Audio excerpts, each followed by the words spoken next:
This is the Global Podcast Network, where executives and professionals connect, share, and inspire. Stay tuned for the conversations that drive success.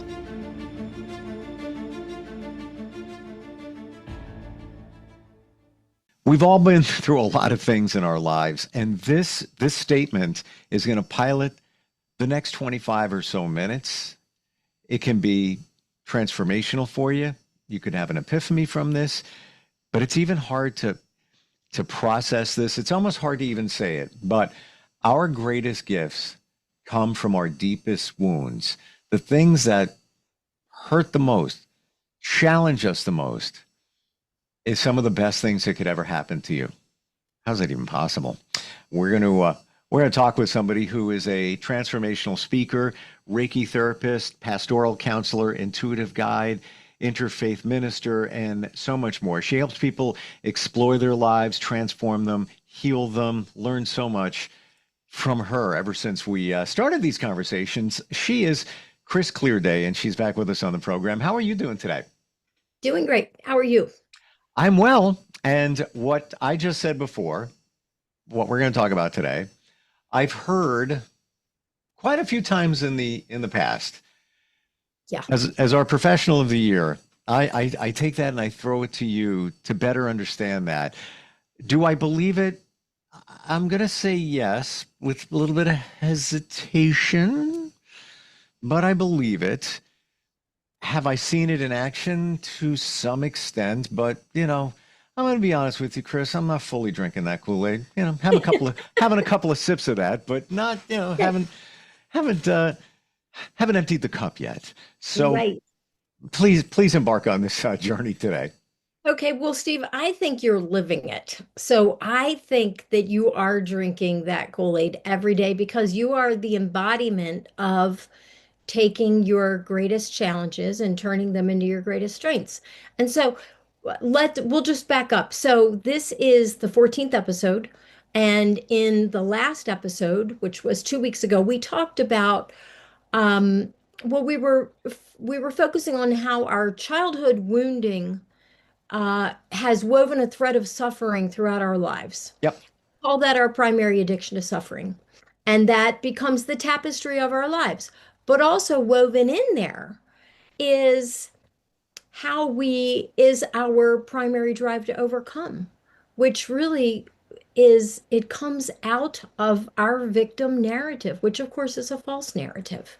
And that's the way we can achieve really an empowering and inspiring life story, because we're all telling ourselves stories. We might as well pick something that's empowering. So we've talked about addiction to suffering. And I just want to reflect back for a moment.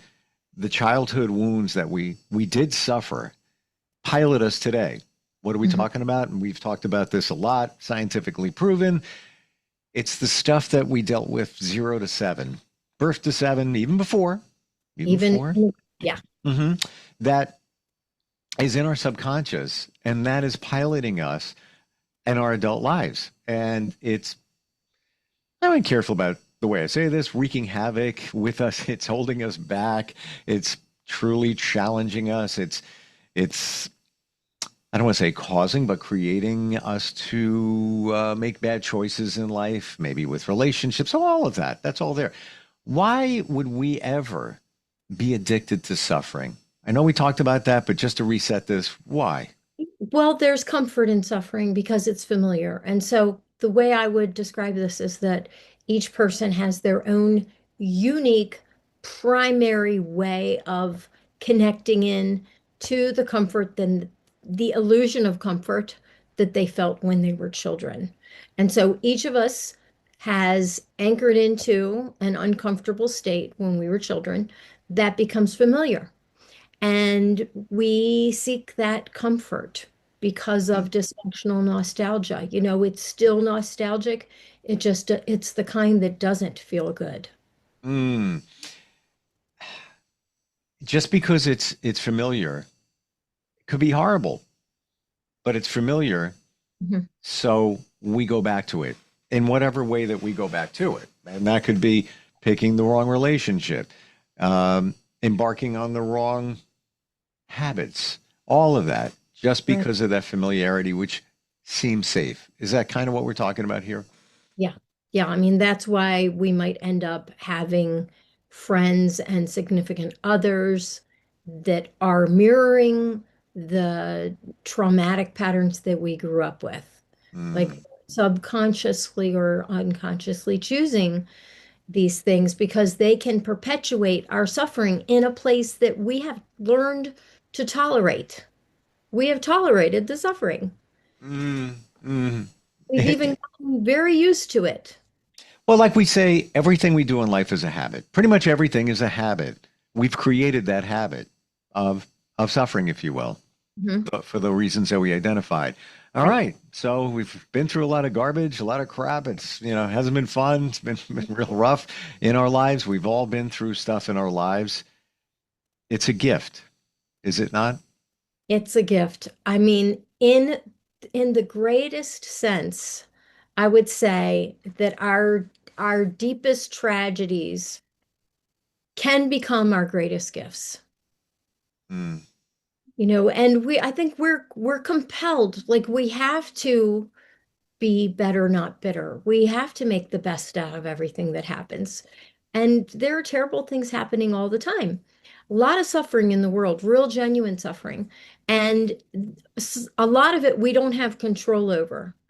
What I'm talking about is the parts that we do have control over. We do have control over our thoughts, our feelings, our behaviors. And and as we get back to that, we just go back to the basics. We're always telling a story, and it's our own personal story. It's also a family narrative, it's a workplace narrative, but we have stories and we're living into them every day. And oftentimes they're not empowering, they are actually disempowering. So one of the ways that we can focus on our greatest strengths is to understand that they came from our greatest weaknesses and our traumas and our wounds. And we can learn to find the pearl. Like there is a pearl in the deepest wound. We just have to find it. And once we find it, if we can understand that our primary drive to overcome has actually emanated from the deepest wound. And if we can focus on our primary drive to overcome instead of our deepest wounds, then we can be inspired. And I think that this is all about purpose plus passion equals mission. Like if you find your if you find your purpose and it's in your passion. Okay, so let's start with your passion. You have a passion for something and that then you bring your purpose to it, which you will usually be able to find somewhere in this primary drive to overcome. And you'll get your mission. And this is about living a mission-driven life. mm. And that's why, Steve, I say you're already doing it. I, uh, I see, I understand what you mean by that. And I'm always transparent. We always think that's why we connect here. I already know what I need to change. I already know what I'm doing. I really do. And where is that coming Mhm. from? My intuition. It's Yeah. speaks to me all the time in all different situations, relationship connected, all of that. And I guess coming from challenges you in other areas and makes you see certain things that you may not have seen before. But it's almost like the proverbial, the cards are in front of me on the table. I already see them. I already know what I should be doing in different areas. Am I doing it? Mhm. No, not really. For different reasons. I already know what the reasons are. It's like the cards are right there. Which one? I should have. I know I should pick this. I'm picking this one. Honestly, I know it sounds Right. stupid, but I know. And it's like blank or get off the pot. That's what that's what you got to move it forward. But it's tough to make those Right. changes. Tough to make those changes. Well, I think actually like everybody's in that same position. Okay, so Yeah. now not everybody has brought a lot of inquiry into this, but most adults understand what they could do differently, right, in order to get the outcome that they want. But most of us just aren't able to do that.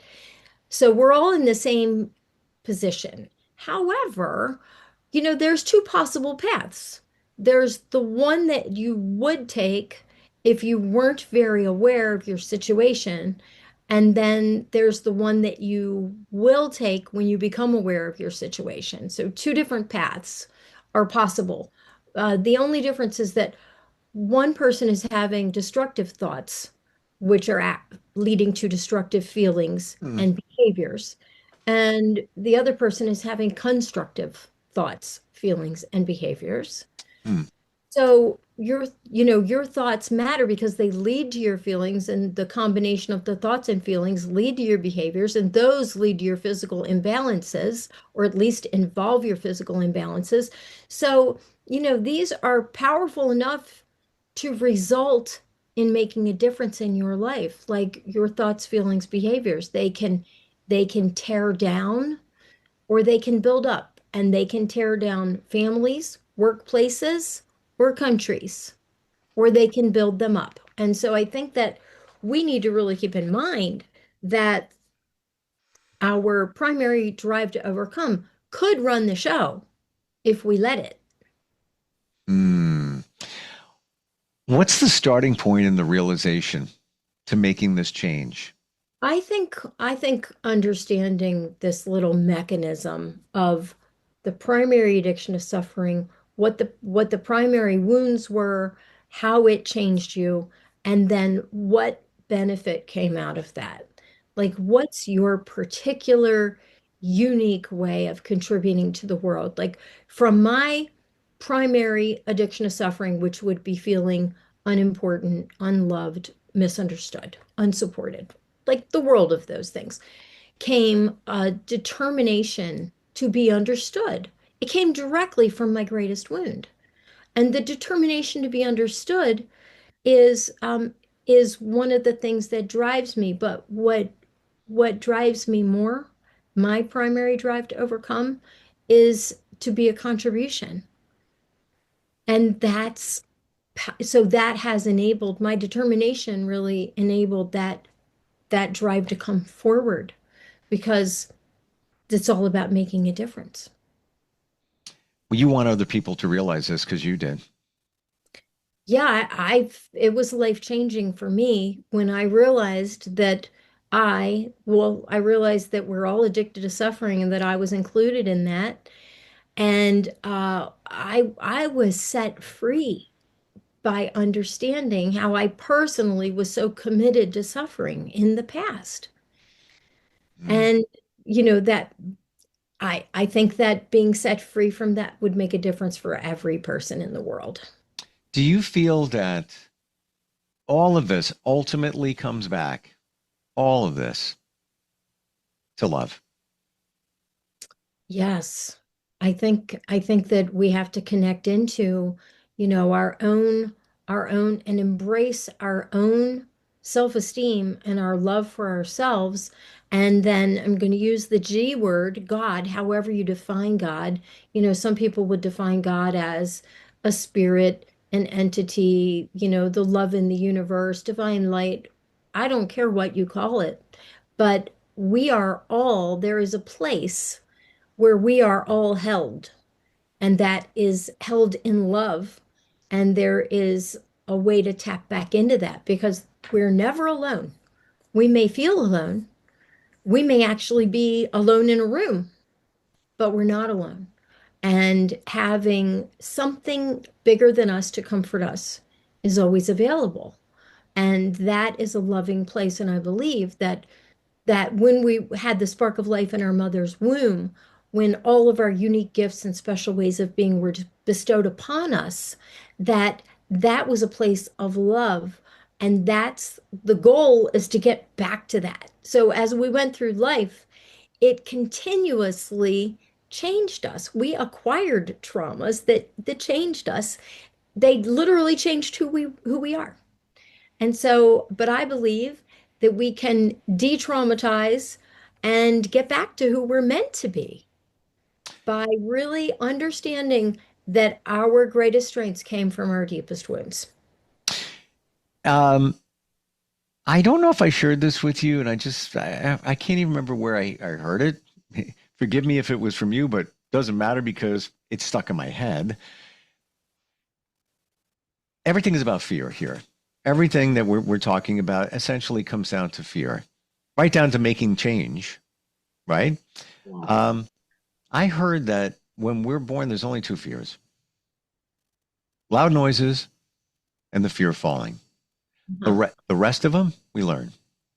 Yeah. Oh, I've never heard that, but I really love that. And I would say that fear is becomes woven into the fabric of our lives. Like we certainly aren't born with a great deal of fear, unless we've Look had at look at the baby. Look at the baby. Look yeah. at the um, now the toddler, 1.5, learned how to walk, maybe two, whatever it is. Where's the fear? How many parents say, "Freaking kid is fearless"? My God, they don't show no fear. But what happens if you make a loud noise? They stop in their tracks, or Mhm. if they feel like they're going to tip over, there's a fear of tipping over. Short of that, though, kids are fearless because they don't know what fear is. They don't know what fear is. They haven't had a reason to feel it. Exactly. But they will. And Oh boy, that's so fantastic. Not it well, it is is. It is if you look at through the lens of what we're saying today, where those greatest challenges, fears, et cetera, are your greatest gifts. right. Yeah. Well, they will become them. We just have to learn how to make it so. Um, it has been said that fear is the opposite of love. And I Mm, think hmm. I'm not quite sure, but it's fascinating. Yes, we are afraid of change and we're afraid to let go of the trauma that comforts us.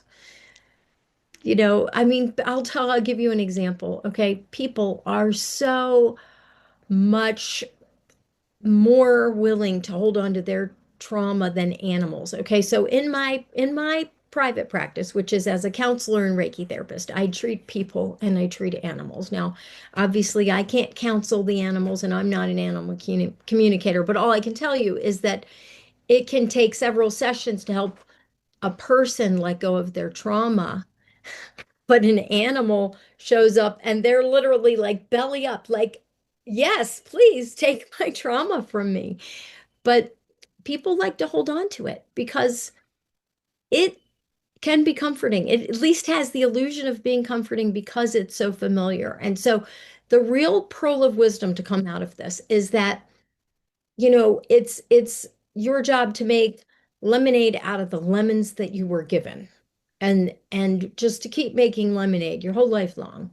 Um, you know, your life will benefit greatly if the overwhelming motivating force in your life is your primary drive to overcome, because that will include your mission. Your purpose plus your passion equals your mission. And and yes, bad things have happened to you and to everyone, but it's our job to make the best of what's happened, because we have to lift people up. Like everyone needs to be lifted up. We have to lift up one another. We have to lift up ourselves. We have to lift up our country. We have to lift up the world. And the only way to do that is by putting positive energy out there. In everything we do, I would imagine. Yeah. And I'm not talking about farting rainbows. Okay. I'm saying that there are problems. There are problems between countries, serious, terrible problems. And I'm not suggesting that we just pretend that everything's okay. I'm saying that we bring our best selves to the fight so that we can make the difference that we know we need to make. How do you find the strength to go on? Like we're talking about this, taking those challenges, finding the gifts in them, the pearls of wisdom, the lesson, all of that. It's not easy. We admit that. where's the fuel to keep going? Where do you find that within? I think that each person has that. And life might have stomped it out of you to some extent, but it's in there. It's part of you. You always had it. It might have gotten covered up by trauma and wounding, but it's in there. You have to find it.